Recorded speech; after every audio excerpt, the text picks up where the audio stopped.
about your future. Good day, ladies and gentlemen, I'm Bansert, and it's time for the first vlog of 2019. These are my low effort videos in which I'll just spout my opinions, which I do not put in my Steampunk Beginner's Guide, which I want to keep more objective.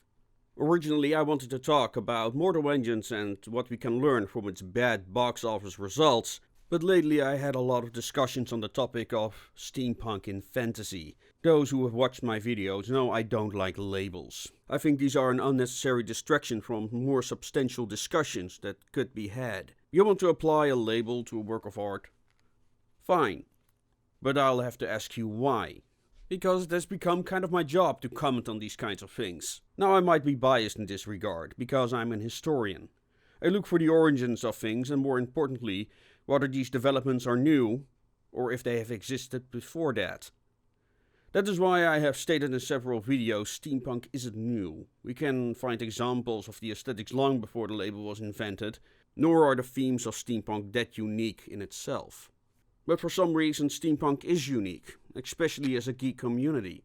Steampunk set themselves apart from other fandoms because they aren't focused around a single pop culture franchise or icon. There is no company that can control how the steampunk community develops itself. There is no lore to bog down how people can express their fascination and promote original ideas. But that's also the reason that it's such a niche culture, as was proven by the disappointing box office results by movies like Steamboy and Mortal Engines. I'll elaborate more on this in future videos, but steampunk has a big hurdle for beginners. As Matt Grayson of the website Steampunk Journal stated in my interview with him, one part of being a steampunk is discussing what steampunk is. Or in this case, what makes it unique from science fiction and fantasy. Now everybody agrees that steampunk is a subgenre of science fiction. I don't think there's any debate there. But does that stop it from being mixed with fantasy? No, not really, but there is a distinction to be made. Science fiction can be separated between the aesthetics, the fiction and the fandom, and then there are these scientific topics such as futurism, transhumanism and all these other speculative developments that may await us in a very real future. That is why the what if question is so important to science fiction. We want to explore what our future could look like at our best and at our worst. The laws of robotics by Isaac Asimov, for example, can be beneficial, but can also be perverted if we do not pay attention. But what if you're not interested in science and just want a story with World War II-esque space battles? Well, you get Star Wars. Star Wars is often called fantasy because, well, that's actually what it is. A classical tale of good versus evil with a malicious emperor, space wizards, princesses, rebels and rogues. I mean, what is a Star Destroyer other than an impressive battleship that carries the bad guy from one place to another? Planetary travel is no harder from getting from one island to the next. Seriously, change the planets to countries, spaceships to ordinary ships, etc. and you can tell the exact same story. And that's the appeal of Star Wars. It's a timeless tale told in new and immersive ways. Now we could come up with all types of names for these types of stories set in space, but one thing Star Wars isn't is science fiction. You can't compare Star Wars to Star Trek and say they are the same thing. Like Star Trek and Forbidden Planet are. Hell, Forbidden Planet probably inspired some of the episodes of the Star Trek show. You can compare Star Wars to, let's say, Lord of the Rings. A small group of good guys need to complete a quest with the help of magical forces to defeat the powerful bad guys. The setting just looks different. It doesn't mean you can't try to create science behind the fantasy. But in the case of Star Wars, these became midichlorians. And the sooner we forget about those, the better. George Lucas sure did. And fans believe they ruined the mystic element that made the Force so appealing to begin with. And that's just one example, because if we would have to apply any form of realism to the Star Wars setting, well, where do you even start? The point is, Star Wars will never satisfy the hardcore sci-fi guy. Doesn't mean they can't enjoy it. But it is where the cliche comes from that you either like Star Wars or Star Trek. They're just not the same thing. And this is one of the major issues with steampunk. Can you unite the science fiction side of steampunk with fantasy? Because its community takes inspiration from both. You can be a fan of Final Fantasy or Judge Dredd and still apply both of them without anyone complaining about it. The real question is, why would we consider either expression to be still steampunk? let's focus on the fantasy for now. There are two ways you can apply steampunk to a fantastical setting, aesthetically and thematically. And aesthetically is the most common. And for many people it's reason enough to call it steampunk. And I totally get it.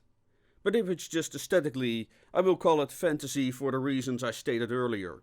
So maybe we should call it different, like gas lamp fantasy or candlepunk. But you can fight it out amongst yourselves. Here's the deal.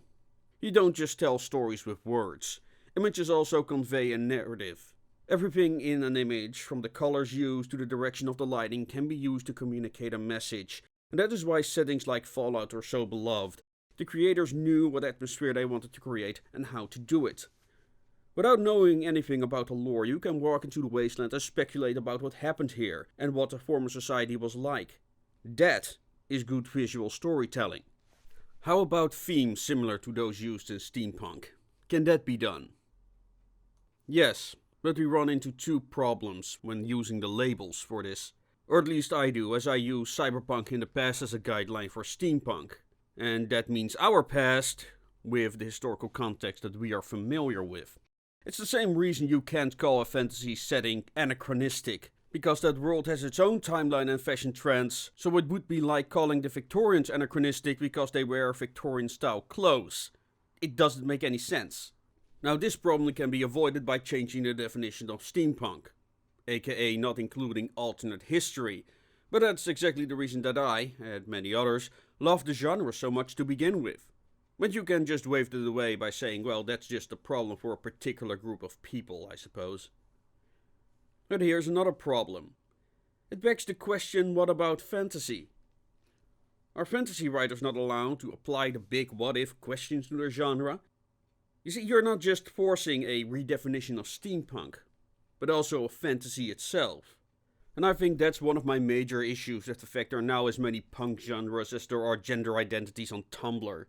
To me, it looks like a poorly organized attempt to gerrymander what themes and aesthetic genres are allowed to use, without defining what those themes and aesthetics are to begin with. Now the point of this video is not how you can or cannot enjoy fantasy or steampunk, just that genres aren't skin deep. A steampunk isn't just someone who likes copper and clockwork. If you do, there's nothing wrong with that, but making a nice looking costume is one thing. Making a good costume that conveys a story and inspires people, that is an art into itself. I'll elaborate more on this in the upcoming Beginner's Guide episodes, but for now let's get back to the sci-fi themes and fantasy. One of the major points of interest in cyber and steampunk is humanity's relationship with technology. Take social media and how that changed our behavior, and what will change if we create complete virtual worlds to get immersed in. Do we even need reality? Can we describe such scenarios in fantasy? Well, yes. One popular theme is magic versus technology. What if technology becomes so advanced, magic becomes obsolete? And what if it's the other way around? Mages could be out of a job or see their power base corrode. Or common laborers could be replaced by zombies. And how will that end? Will the mages become the Luddites of their world? And what about those laborers? Will they revolt against Necromancy Incorporated? I will leave that to your imaginations. Now you may have been listening, or jumped straight to the comments section, thinking my definitions are too narrow. But here's the thing. This is exactly the reason why I don't care about the labels. I just want to create fiction I enjoy without people complaining about it. It is, well, whatever punk. Steampunks just happen to be the people who enjoy my type of fiction. And when steampunks like my stuff, they tend to call it garbage. I mean steampunk. The case in point is that I create my steampunk different than you do. As a matter of fact, I think you can divide the steampunk fandom amongst two lines. Those who enjoy fantasy over science fiction, and those who enjoy science fiction over fantasy. Because there's no central lore or shared icons, everybody's free to do whatever they want with the stories and aesthetics, and I, and many others, have no intention to change that.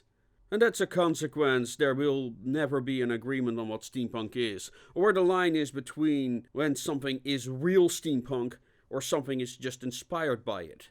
For example, we recently made this lamp which we call the Shadow Generator, and I showed this picture to my sister. She responded and asked me, "Is this real steampunk?" The most honest reply I could give was, Well, I think it is. But why would I call it that? Because of the warm colors, the vintage Edison lamps, the use of recycled parts, or the story recreated behind it? In the end, it is irrelevant, because if people like it, they will consume whatever you have created. And it just so happens steampunks will enjoy my stuff more than the average audience. So what are your thoughts? Can there be steampunk in fantasy and vice versa? Or should those become their own things? Please let me know in the comments. If you want to have these discussions with me in private or meet like-minded people, there's a link to our Discord channel down below in the description.